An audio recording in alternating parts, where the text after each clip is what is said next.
For the past 20 years, the Pacific Way has been working behind the camera to bring stories from around the region into the comfort of your living rooms. Today, we reverse the roles a little, opening our vaults to some of the adventures, fond memories, and footage that perhaps for very good reason never made it to air. We go behind the scenes of the Pacific Way. Welcome to the Secretariat of the Pacific Community in Nambour, Fiji, where the production of the Pacific Way program is put together.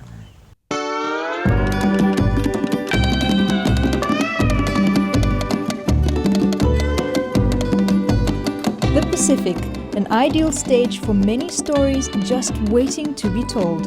Since first hitting the airwaves in 1995, the mission of the Pacific Way program has been to capture some of these unique opportunities on film.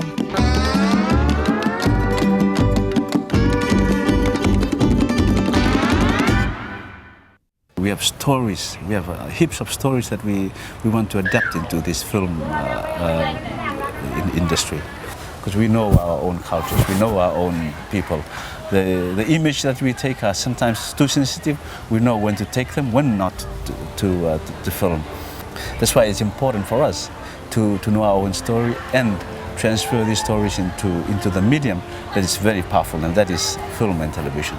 The show has been an opportunity for us Pacific Islanders to really appreciate our own culture, our own traditions, our languages, our clothing, fashion, even appreciate the kind of challenges that we're facing now with environmental challenges being faced by us, food security. So the show's been an all-rounder in terms of educating us Pacific Islanders about us. In 2 decades, SPC's flagship television program, The Pacific Way, has created an archived visual time capsule of development in the region. Within that time, the show has also experienced a few changes of its own. We do a last look at the news. YG? Thanks, Lenora.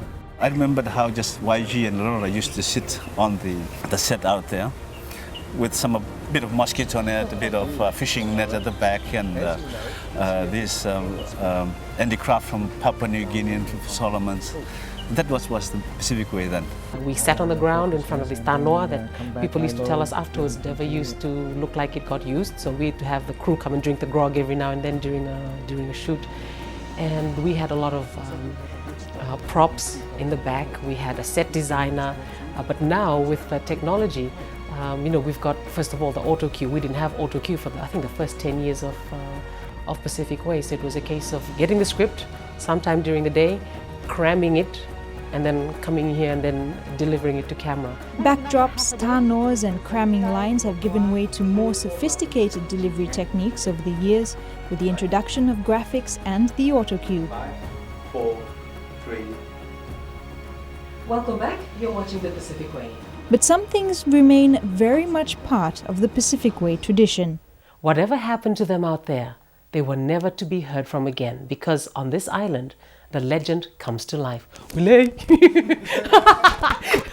getting goosebumps. The Pacific Way recording is always unique in moments. You just can't let the talent to laugh. And especially when Lenora gets into her giggles, that's it.